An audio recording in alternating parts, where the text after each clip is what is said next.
소망이 있어야 살 수가 있습니다. 희망과 소망이라는 단어가 비슷하게 쓰이지만은 이 희망과 소망을 신앙적인 단어로 구분을 해본다면은 희망이라는 것은 막연한 바람입니다.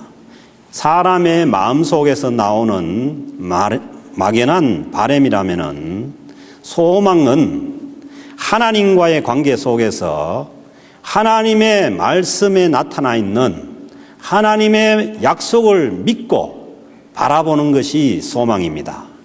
희망이 자신 속에서 나오는 것이라면 소망은 하나님께로부터 주어지는 것입니다. 그래서 하나님과의 바른 관계 속에서 신앙생활을 해가는 신자들의 마음 속에는 언제나 소망이 있습니다. 인간적인 희망이 사라질 때도 하나님의 약속을 믿고 바라보는 소망은 여전히 살아있게 되는 것입니다. 그래서 바울 사도는 고린도전서 13장 13절에서 말씀합니다. 믿음, 소망, 사랑 이 세 가지는 항상 있을 것인데 그 중에 제일은 사랑이라. 신자들의 가슴에는 믿음, 사랑과 더불어 언제나 소망이 존재합니다. 그러나 이 세상의 역사 가운데 어둠이 짙게 깔려오고 그리고 개인의 삶이 힘들고 어려워지면은 인간적인 희망이 사라지게 되고 때로는 신자들의 가슴에 있는 소망도 희미해질 때가 있습니다. 그래서 바울 사도도 소망을 말씀하시면서 우리가 지금은 거울로 보는 것 같이 희미하다 그렇게 말씀을 하셨습니다. 그러나 희미하게 있는 것도 있는 것입니다. 인류의 메시아로 오신 예수 그리스도가 이 세상에 오시기 전 이스라엘 민족의 역사는 어둠 그 자체였습니다. 기원전 722년에 북이스라엘이 아수르에게 멸망을 당하고 남한국 유다가 BC 586년에 바벨론에게 멸망을 당합니다. 그리고 그 후에 이스라엘 민족의 역사는 강대국들의 지배를 받는 어둠 속에 빠지게 됩니다. 그래도 그 어둠 속에서 기원전 400년 전까지는 말라기 선지자가 오시기까지는 하나님께서 많은 선지자들을 또 예언자들을 보내셨습니다.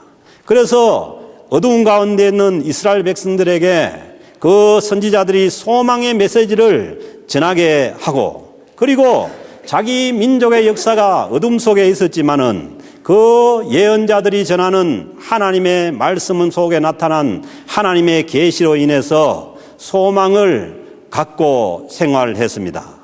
그런데 기원전 400년 이후에 이스라엘 민족이 바벨론 민족의 지배 후에 페르시아의 지배를 받게 되고 그리고 알렉산더 대왕이 이끄는 헬라 제국의 지배를 거쳐서 로마 제국의 지배를 받게 됩니다. 그 사이에도 이집트의 지배를 받게 되고 또 위쪽에는 아수르의 지배를 받는 그러한 어려운 시기를 겪게 됩니다. 그래서 이 400년간은 하나님께서 선지자도 보내지 않습니다. 그리고 소망의 말씀도 주어지지 않습니다. 그래서 하나님의 계시가 없었던 이 시대를 성경학자들은 암흑기 그리고 중간기라고 그렇게 말합니다. 그래서 이스라엘 백성들이 이 어려운 시기를 견디다 못해서 주변 강대국들에게 무력으로 저항을 해보기도 합니다. 그러나 그때마다 많은 자기 민족들이 죽어나갈 뿐이지 아무런 희망이 보이지 않습니다. 우리 민족이 36년간이라는 일제강점기 기간 동안에도 많은 사람들이 이 독립에 대한 희망을 잃어버렸는데 무려 400년이라는 이 강대국의 지배가 계속된 이스라엘 민족은 희망이 사라지기에 충분한 시간이었습니다. 그러나 이스라엘 사람들은 이 기나긴 어둠의 역사를 지나면서도 자기 하나님께서 메시아를 보내셔서 자기 민족을 구원하시리라는 그 소망은 잃지 않고 메시아를 기다렸습니다. 그 이스라엘의 갈릴리 나사렛 지역이라는 이 시골 동네에 마리아라는 한 처녀에게 하나님께서 하나님의 은혜를 입히고 그리고 이 땅에 이스라엘 민족의 소망인 메시아를 보내게 됩니다. 그래서 오늘 주신 28절 말씀을 보니까 은혜를 받은 자여 평안할지어다 주께서 너와 함께 하시도다. 30절에도 말씀합니다. 마리아여 무서워 말라 내가 하나님의 은혜를 입었느니라. 갈릴리 그 시골 지역에 있는 그 처녀에게 하나님께서 천사를 보내셔서 은혜를 받았다고 말씀합니다. 그리고 주님께서 너와 함께 하신다고 말씀합니다. 그리고 마리아여 무서워 말라 내가 하나님의 은혜를 입었느니라. 분명히 이 시골 처녀 마리아는 하나님의 은혜를 일찍 입은 자임에 틀림이 없습니다. 이스라엘 민족의 어둠의 역사 가운데 한 줄기의 은혜의 빛이 갈릴리 그 시골 처녀 마리아에게 비치기 시작합니다. 그런데 알고 보니 이 은혜라는 것이 바로 처녀인 자신이 아이를 임신하게 된다는 정말 말도 안 되는 얼토당치도 않는 이해가 안 되는 그런 소식입니다. 31절 말씀에 보니까 내가 잉태하여 아들을 낳으리니 그 이름을 예수라 하라. 처녀가 잉태해서 아들을 낳게 되고 이것이 시골 처녀 마리아에게 임한 그 긴 어둠의 역사를 통과해서 임한 하나님의 은혜입니다. 사랑하는 성도 여러분, 여러분들이라면 이 은혜를 어떻게 하시겠습니까? 받아들이시겠습니까? 거부하시겠습니까? 우리에게 주어지는 하나님의 은혜는 우리 편에서 생각할 때 말도 안 되는 그러한 일로부터 시작될 수도 있습니다. 하나님께서 몇백 년간 지속된 이 어둠의 역사를 뚫고 내려주시는 은혜이니 받아야 하지 않겠습니까? 처녀 마리아의 몸에 잉태되는 아기가 참혹한 이 이스라엘 암흑의 역사를 통과해서 이스라엘 백성들이 기다려온 메시아라고 성경은 말씀합니다. 오늘 주신 32절 33절 말씀에서 보면은 그가 큰 자가 되고 지극히 높으신 이의 아들이라 일컬어질 것이요 주 하나님께서 그 조상 다윗의 왕위를 그에게 주시리니 영원히 야곱의 집을 다스릴 것이며 그 나라가 무궁하리라. 아멘. 이 말씀은 바로 마리아에게 태어나는 그 아이가 이스라엘 백성을 구원할 메시아라는 말씀입니다.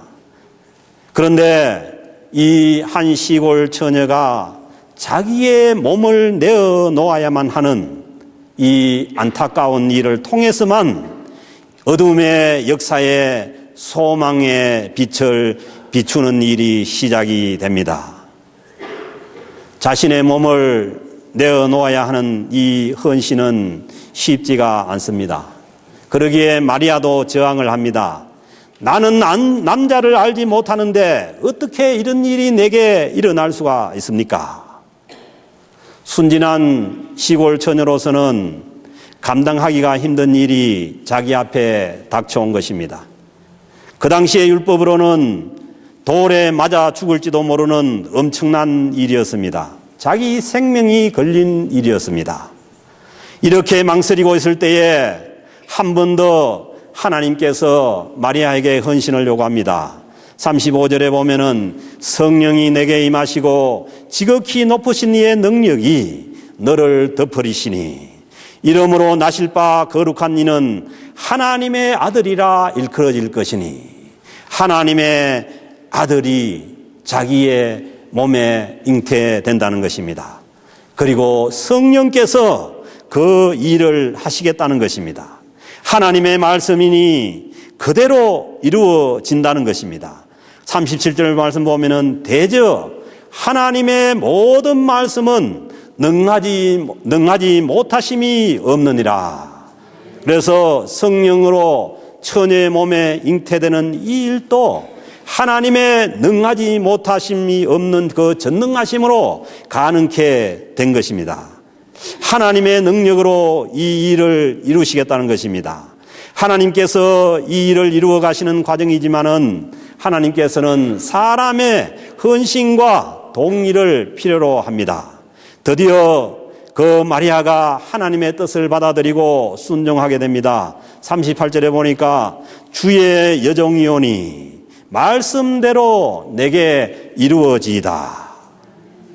이 순종의 순간에 마리아의 몸속에 온 세상의 구주이신 하나님의 아들 예수 그리스도가 들어오게 되는 것입니다. 성령께서 이 일을 이루신 것입니다. 35절 말씀에서 성령이 내게 임하고 지극히 높으신 이의 능력이 너를 덮으시리니, 성령의 능력으로 마리아의 몸속에 잉태된 그 메시아가 오늘 성령께서 여러분들의 마음속에도 오시게 할 수 있기를 주님의 이름으로 축복합니다. 마리아의 몸속에 잉태된 그 예수 그리스도 메시아가 오늘 성령께서 여러분들의 마음속에도 오게 하실 줄로 믿습니다. 이 일을 이루시는 분은 바로 성령 하나님이십니다. 하나님에 대한 절대 순종으로 메시아를 자기 몸속에 모시게 된 이 처녀의 삶이 그 후에 어떻게 되었습니까? 메시아가 낮은 곳으로 오셔야 했기에 마리아도 지극히 낮아져야 했습니다. 마구간에서 아이를 출산하여서 말바통에다가 아이를 누워 놓아야 하는 힘든 자리로 내려가야 했습니다. 왜 그렇게 하는 것입니까? 하나님의 은혜는 낮은 자리에서부터 시작합니다. 마치 하늘에서 비가 내리면은 낮은 곳부터 물이 차오르듯이 하나님의 은혜는 낮은 곳부터 임하기 시작합니다. 그리고 나서는 그 아들을 하나님 앞에 내어놓아야 했습니다. 하나님의 말씀 앞에 하나님의 뜻을 이루기 위해서 그 아들을 내어놓아야 했습니다. 예수님이 12살 되었을 때에 예루살렘 성전을 방문하고 오다가 그 예수님을 잃어버렸다가 그 예수님의 부모가 찾았을 때 예수님께서 말합니다. 어찌하여 나를 찾으셨나이까? 내가 내 아버지의 집에 있어야 될 줄을 알지 못하였나이까? 부모로부터 이미 나온 것입니다. 그래서 마리아는 보통의 어머니들처럼 자기 아이를 자기가 끼고 키우고 싶었지만은 하나님 앞에 자기 아이를 내어놓을 수밖에 없습니다. 그리고 나서 30살이 되어서는 이제 완전히 집을 나가서 이제 몇몇 제자들과 함께 그린처럼 세상을 떠돌아 다니다가 마침내는 참혹한 고통 속에서 십자가에 달려 피를 흘리고 죽어가는 것을 지켜보아야 했습니다. 이것이 하나님 아들의 어머니 성모 마리아가 받은 은혜입니다. 여러분, 하나님의 은혜에 대해서 쉽게 동의하기가 어렵습니다. 이 땅에 살면서 너무 큰 현실의 아픔과 고통과 상처를 겪은 이 여인이 받은 이 은혜에 대해서 동의하기가 어려울 것입니다. 하나님께서 우리에게 주시기로 한 진짜 은혜가 무엇입니까? 살아생전 예수 그리스도의 어머니 마리아가 받은 그 은혜가 은혜라면은 그 마리아가 받은 은혜가 어떤 은혜입니까?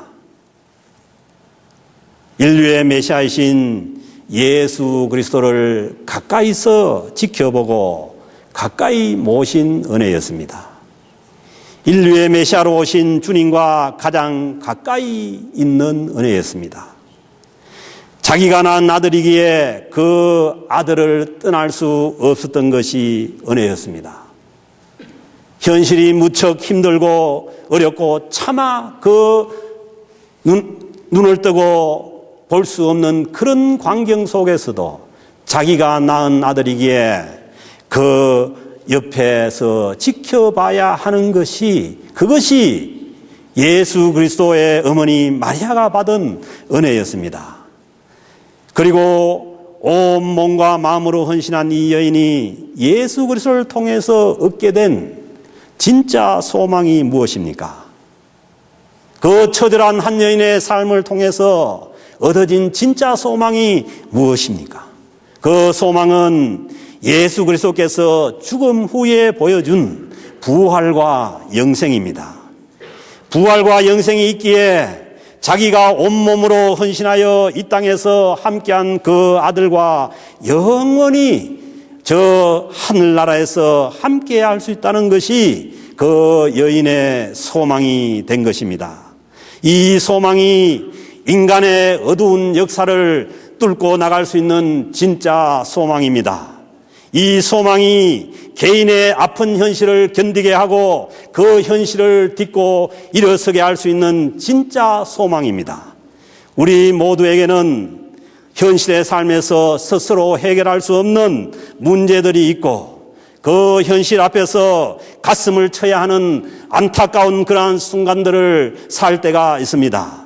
마치 예수 그리스도의 어머니 마리아가 처녀의 몸으로 임신을 받아들여야 하는 그 순종의 아픈 순간, 자기가 낳은 아들이 십자가에 달려서 피 흘리며 신음하는 것을 지켜보고만 있어야 하는 그 처절한 순간들을 견뎌야 하는 그 아픔들이 우리의 인생 살아가는 이 땅 우리의 삶에서도 있을 수가 있습니다. 사랑하는 성도 여러분, 이런 현실 때문에 우리의 희망은 사라지지만은 그러나 우리의 소망은 사라지지 않습니다. 아니, 더 소망이 확실해질 뿐입니다. 아무리 현실이 절망적이라고 하여서 하나님께서 주시는 소망마저 사라지는 것은 아닌 것이죠. 절망적인 현실을 견디고 하나님의 뜻에 순종하는 헌신을 통해서 우리는 부활과 영생의 진짜 소망을 가질 수가 있는 것입니다. 사랑하는 성도 여러분, 주님께서 이 땅에 오셔서 그 성모 마리아의 헌신과 그 참혹한 그 순간들을 통해서 우리에게 정말 주고자 하는 소망은 부활과 영생의 소망입니다. 사랑하는 성도 여러분, 우리가 이 대림절 마지막 주간을 보내면서 우리의 소망이 우리의 마음속에서 나오는 막연한 희망이 아니라 주님의 약속의 말씀 가운데 인류의 메시아로 오신 그 예수 그리스도를 통해서 주어지는 진짜 소망인 부활과 영생의 소망으로 옮겨지는 이 하나님의 은혜가 저와 여러분들에게 있어지기를 주님의 이름으로 축복합니다.